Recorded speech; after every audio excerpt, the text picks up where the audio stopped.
Shalom sahabat-sahabat bijaksana yang terkasih di dalam Tuhan kita Yesus Kristus. Semoga kita semua berada dalam lindungan Tuhan yang sempurna dan damai sejahtera Tuhan melingkupi kita semua. Jangan takut dan tawar hati karena semua keadaan yang terjadi di sekeliling kita. Tetaplah memiliki iman di dalam Tuhan kita yang Maha Kuasa. Sahabat-sahabat terkasih, seperti yang kita ketahui, banyak sekali hamba Tuhan, gereja, pelayanan, dan misi yang berlomba-lomba menarik perhatian kita semua dengan khotbah-khotbah dan program-program yang semuanya mengatasnamakan Tuhan. Semua khotbah dan program itu kelihatan menarik dan benar sehingga banyak orang yang mendukungnya. Namun diperlukan hikmat agar kita bisa membedakan apakah semua khotbah dan program itu benar-benar sesuatu yang asli, yang berasal dari Tuhan, atau ada unsur-unsur agamawi yang diselipkan di dalamnya. Tuhan Yesus pernah berkata di dalam Matius 7 ayat 21-23, "Bukan setiap orang yang berseru kepadaku, Tuhan, Tuhan, akan masuk ke dalam kerajaan sorga, melainkan dia yang melakukan kehendak Bapa-Ku yang di sorga." Pada hari terakhir, banyak orang akan berseru kepadaku, "Tuhan, Tuhan, bukankah kami bernubuat demi nama-Mu, dan mengusir setan demi nama-Mu, dan mengadakan banyak mujizat demi nama-Mu juga?" Pada waktu itulah aku akan berterus terang kepada mereka dan berkata, "Aku tidak pernah mengenal kamu.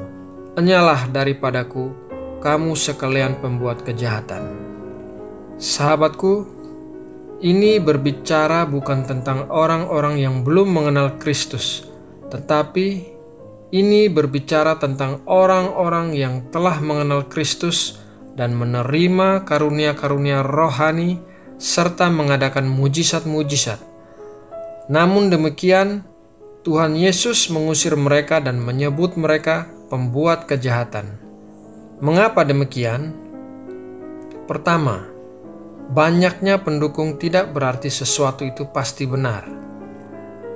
Kita jangan terjebak dengan pola pikir bahwa seorang hamba Tuhan, gereja, atau pelayanan yang memiliki banyak pendukung atau jemaat pastilah merupakan sesuatu yang benar.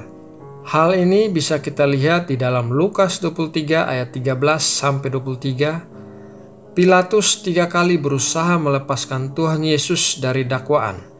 Akan tetapi, orang banyak berteriak bersama-sama agar menyalibkan Tuhan Yesus. Banyaknya orang yang mendukung penyaliban Tuhan Yesus tidak berarti bahwa itu merupakan hal yang benar. Dalam Yeremia 5 ayat 31 tertulis, "Para nabi bernubuat palsu dan para imam mengajar dengan sewenang-wenang, dan umatku menyukai yang demikian. Tetapi apakah yang akan kamu perbuat apabila datang kesudahannya?"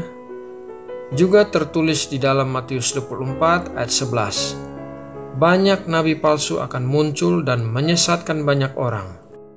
Jadi, ada hamba-hamba Tuhan yang hanya memberikan nubuat palsu dan khotbah-khotbah yang menyenangkan telinga pendengarnya, dan hal ini menyebabkan bertambahnya jumlah pendukung hamba Tuhan tersebut. Hamba Tuhan sejati akan memperingatkan tentang hal-hal yang jahat maupun hal-hal yang baik. Ia mengajarkan seluruh pengajaran Tuhan, bukan hanya tentang berkat dan kekayaan saja. Ia mengajarkan pesan tentang surga maupun neraka secara seimbang. Untuk mengenali Kristus dalam diri hamba-hambanya, ada beberapa standar untuk mengukur karakteristik-karakteristik seorang hamba Tuhan sejati. Standar yang pertama, pesannya. Penekanannya adalah kekekalan, bukan hal-hal yang sementara. Yang kedua, doktrinnya. Ia mengajar dari seluruh kebenaran Alkitab dan pengajarannya secara seimbang. 3. Integritasnya. Ia jujur dengan uang dan benar dalam segala urusan. Yang keempat, moralitasnya. Moralnya murni, menjunjung tinggi standar-standar Tuhan. Yang kelima, dari buahnya, bukan hanya sifat-sifat baik pribadi, tetapi apa yang ia hasilkan di dalam diri orang-orang lain.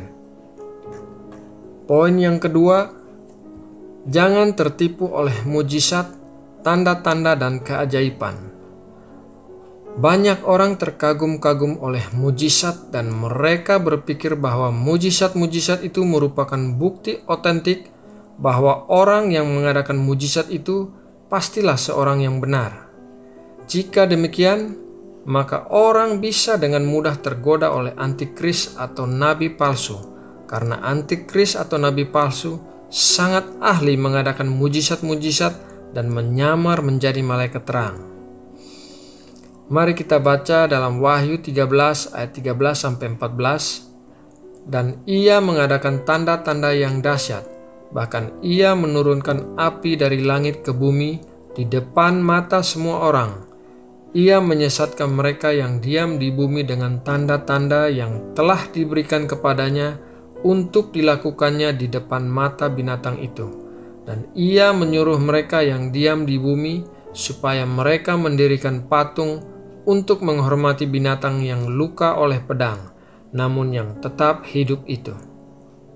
Juga di dalam 2 Tesalonika 2 ayat 9-10, kedatangan si pendurhaka itu adalah pekerjaan iblis dan akan disertai rupa-rupa perbuatan ajaib, tanda-tanda, dan mujizat-mujizat palsu, dengan rupa-rupa tipu daya jahat terhadap orang-orang yang harus binasa karena mereka tidak menerima dan mengasihi kebenaran yang dapat menyelamatkan mereka. Sahabat-sahabat bijaksana yang dikasihi Tuhan Yesus Kristus, kita harus banyak mempelajari firman Tuhan agar terang firman Tuhan dapat memberikan kita hikmat untuk membedakan ajaran yang palsu dan ajaran yang asli.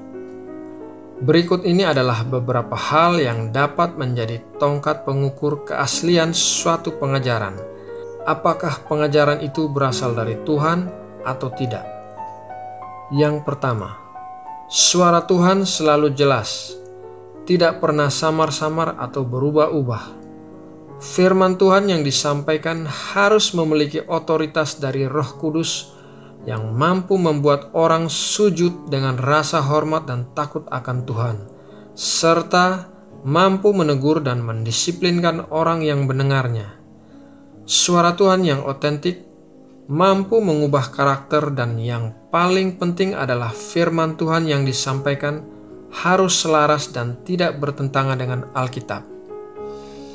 Yohanes 10 ayat 1-5, Aku berkata kepadamu, sesungguhnya siapa yang masuk ke dalam kandang domba dengan tidak melalui pintu, tetapi dengan memanjat tembok, ia adalah seorang pencuri dan seorang perampok. Tetapi siapa yang masuk melalui pintu, ia adalah gembala domba.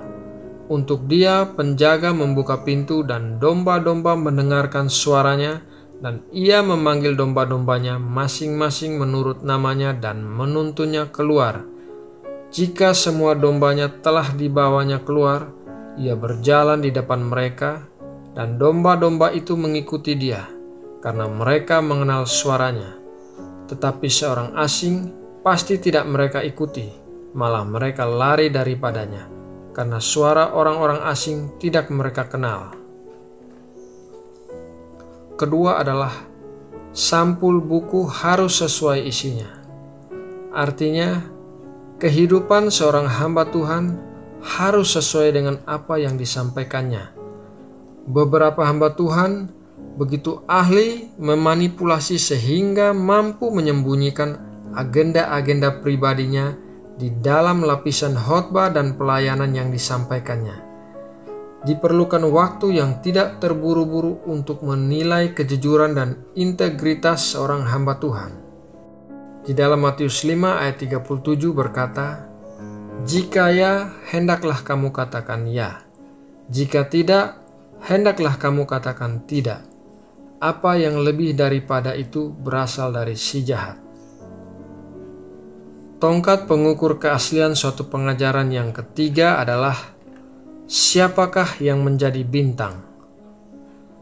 Seorang hamba Tuhan yang sejati harus bertindak sebagai seorang hamba Tuhan yang sesungguhnya.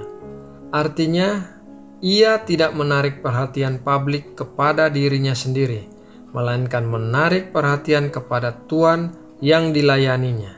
Yang menjadi bintang dan pusat perhatian seharusnya hanya Tuhan Yesus saja. Yohanes 3 ayat 30, ia harus makin besar, tetapi aku harus makin kecil. Kita lihat juga di dalam 2 Korintus 4 ayat 5, sebab bukan diri kami yang kami beritakan, tetapi Yesus Kristus sebagai Tuhan, dan diri kami sebagai hamba-Mu karena kehendak Yesus. Tongkat pengukur yang keempat adalah hamba Tuhan atau pelayanan yang sejati selalu memberikan obat yang baik. Meskipun kadang-kadang pahit, namun obat yang baik itu menyembuhkan. Allah begitu mengasihi kita sehingga Ia tidak akan membiarkan kita apa adanya, melainkan Ia akan selalu mengajar dan menegur kita lewat firman-Nya, agar kita semua dapat bertumbuh terus-menerus menuju kepenuhan dalam Kristus. 2 Timotius 3 ayat 16, segala tulisan yang diilhamkan Allah memang bermanfaat untuk mengajar, untuk menyatakan kesalahan, untuk memperbaiki kelakuan, dan untuk mendidik orang dalam kebenaran. Poin yang kelima, mana yang baru setiap hari. Pewahyuan yang sejati dari Tuhan selalu baru dan menyegarkan, tidak pernah basi atau membosankan, dan tidak mengikuti tren agama lain. Mana yang dari Tuhan selalu murni, tidak pernah ditambah sesuatu agar rasanya menjadi lebih enak. Hal ini bisa kita lihat di dalam 1 Petrus 2 ayat 2. Dan jadilah sama seperti bayi yang baru lahir, yang selalu ingin akan air susu yang murni dan yang rohani, supaya olehnya kamu bertumbuh dan beroleh keselamatan. Semakin lama kita berjalan bersama Tuhan, kita akan menemukan semakin banyak mutiara di dalam samudera firman Tuhan. Dan kabar baiknya adalah mutiara itu akan tersedia terus-menerus, tiada habis-habisnya seumur hidup kita. Pewahyuan yang sejati dari Tuhan tidak akan pernah habis. Poin yang keenam adalah hamba Tuhan atau pelayanan yang sejati selalu menghasilkan buah-buah yang baik. Hal ini bukan berarti banyaknya jumlah orang yang mendukungnya ataupun prestasi-prestasinya, akan tetapi buah karakter yang dihasilkan dari orang-orang yang dilayaninya. Buah karakter itu akan dapat membawa dampak positif kepada komunitas secara luas. Mari kita baca dalam Mazmur 92 ayat 13-15. Orang benar akan bertunas seperti pohon korma, akan tumbuh subur seperti pohon aras di Libanon. Mereka yang ditanam di bait Tuhan akan bertunas di pelataran Allah kita. Pada masa tua pun mereka masih berbuah, menjadi gemuk dan segar, untuk memberitakan bahwa Tuhan itu benar, bahwa Ia gunung batuku dan tidak ada kecurangan padanya. Poin yang ketujuh yang menjadi tongkat pengukur keaslian suatu pengajaran adalah pesan dan pelayanan yang dari Tuhan akan mampu bertahan terhadap perubahan zaman, sehingga orang-orang percaya dapat menemukan kesinambungan antara masa lalu dengan masa depan. Di dalam Kisah Para Rasul 5 ayat 38-39 berkata, "Karena itu aku berkata kepadamu, janganlah bertindak terhadap orang-orang ini. Biarkanlah mereka, sebab jika maksud dan perbuatan mereka berasal dari manusia, tentu akan lenyap. Tetapi kalau berasal dari Allah, kamu tidak akan dapat melenyapkan orang-orang ini. Mungkin ternyata juga nanti bahwa kamu melawan Allah." Nasihat itu diterima. Nah, sahabat-sahabat bijaksana yang terkasih, demikianlah renungan kali ini, dan apabila Anda menyukai video ini, silahkan klik tombol like dan subscribe, serta membagikan video ini agar dapat menjadi berkat bagi orang lain. Terima kasih atas dukungan dan doa-doa dari sahabat-sahabat sekalian, sehingga Bijaksana Channel dapat bertahan sampai saat ini. Tuhan Yesus memberkati.